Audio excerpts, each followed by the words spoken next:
We are doing the work that is about collaborating around the small businesses that will need to do the work that will be the result of all the trillions of dollars we're putting into the infrastructure of our country, including the almost $1 trillion that we're going to be putting into a whole new economy that is called a clean energy economy, right?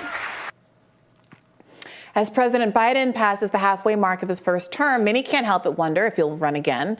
If not, is Vice President Kamala Harris up to the task to fill his shoes?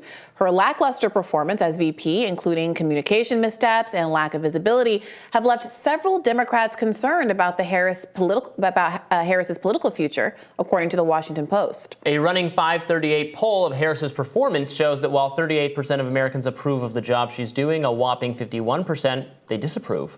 According to the Washington Post report, some in the party worry the broader public may shy away from voting for a woman of color, plus her lack of political prowess at times may ding her political aspirations. And everyone can stop worrying about 2024 because Joe Biden will run for re-election. I'm going to say that again for the thousandth time. Everybody loves to speculate that he won't, but he will, so we can just put that away. But Kamala Harris will be anointed as his most plausible successor for 2028. And there is where I think Democrats are right to worry because she's just not popular and she's not gaining popularity. You know what? I don't actually know that I agree that she's going to be anointed for 2028, just because there's already been so much pushback. In the Washington Post op-ed, they include a clip of Elizabeth Warren being asked about the possibility, not about 2028, but if Biden is not up to the challenge because of his age and health. That's the context of this, right? Biden's going to be, 86? You know, the questions are, what if he can't make it? Or what if, God forbid, something happens to him while he's in office? Is Kamala up to the challenge? And when asked that particular question, Elizabeth Warren would not say gung-ho Kamala. She kind of demurred. She said, yes, he should run again when asked about that, but then said, I really want to defer to what makes Biden comfortable on his team if asked if Harris should be his running mate if he runs again. Well, of course, she wants it to be her. She still wants it. I mean, maybe that's what's going on, or maybe per this Washington Post article, they interviewed a dozen Democratic people in leadership across the country about Kamala Harris, and they were able to get a lot of people off the record, but a lot of people who are willing to say that they had these concerns about Kamala Harris's long-term political prospects. But it's going to be it's going to be bad when she is not anointed. You're right that there's going to be a lot of resistance to her because she's not more popular than anybody else. There are going to be people like Mayor Pete, maybe some actual progressive, maybe Elizabeth Warren, maybe Amy Klobuchar. Some of the people that were in the mix last time are going to say, hey, she got picked for this and she didn't do a good job of it. She has no natural constituency. I might as well make a go of it. The issue will be that the headache is going to be that the mainstream media, some progressive media, a lot of people on MSNBC, Joy Reid, are going to be furious that the Democratic Party is not just giving this to the woman of color who is the most, on paper, plausible successor to Biden because she was the vice president. I think that you're right that Joy Reid will be upset about it, and she's about the only one. Yeah. Tiffany Cross is no longer on cable. Maybe Simone Sanders will be upset about it. No one else will care. Maybe none of the people will care. There will be headlines that frustrate the DNC that they're having to deal with this, that they're having to fight down like accusations of racism. But conservatives will play into it. They'll say, "Oh, look at the Democrats are passing on a woman of color because they don't actually care about non-racism." And I think I'm going to say it's just going to be entertaining. Well, remember this. Was it last week or the week before? We talked about Stacey Abrams saying that she wasn't out of the political game.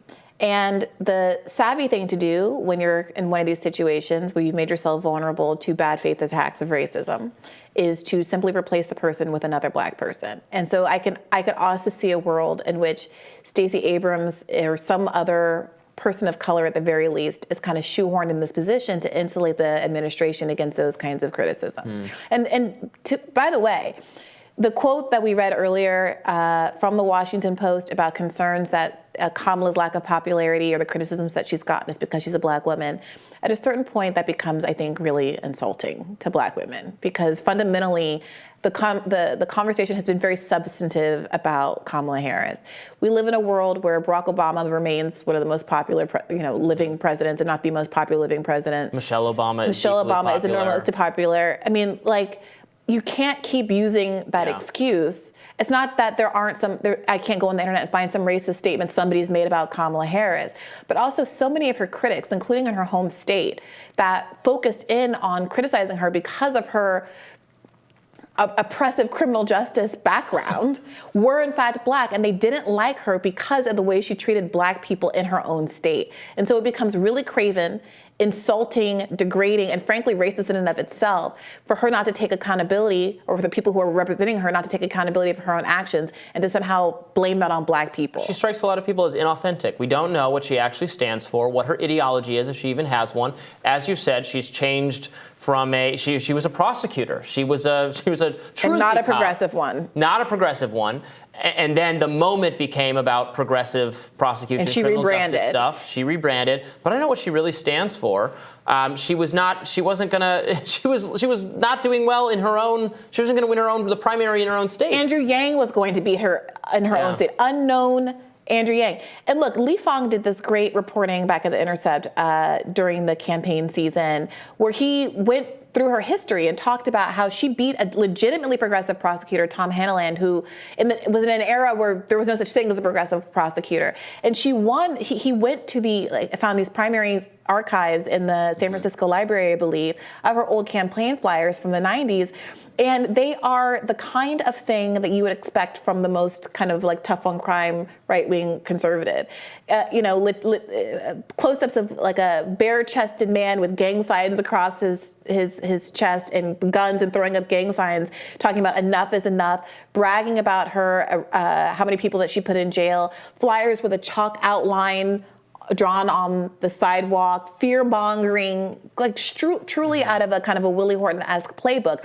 This is the woman that people are and to be clear, leading into that now might have been politically pragmatic thing to do, but why I say she's insincere, inauthentic, because she has kind of renounced. She hasn't even renounced that. She's just pretended she never did that.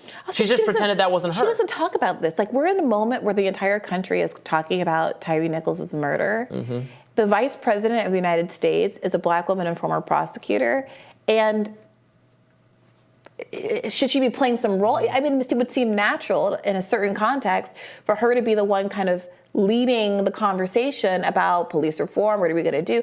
But she's not, and she can't. And you know why? It's because Joe Biden ran on funding the cops more. He's a tough on crime guy. He always has been. He was the author of the crime bill. No matter what Republicans want to say about him, he's not this light on crime guy that they want to paint him as. I wish he were, to be clear, but he's not.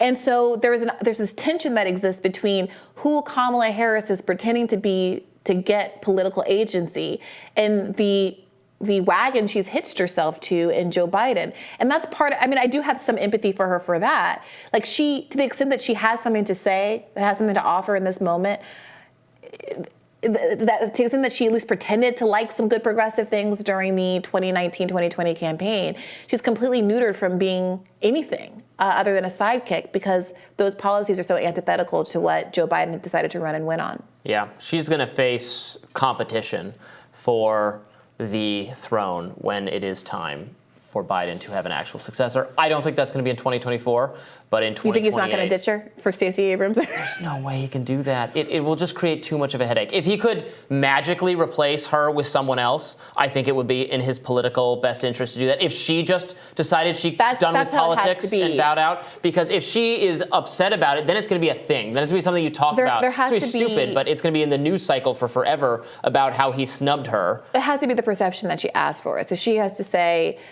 my stepdaughter is pregnant. I want to spend time raising my grandchildren. Or I'm having a health issue. Or he has to put her on a court or something. Sure. Some other thing. Oh, God. Not Justice Harris for the rest of all time. Yeah. That was the shot. Well, there's not going to be another chance at that probably, but if you really wanted to get rid of her, that was the way to do it.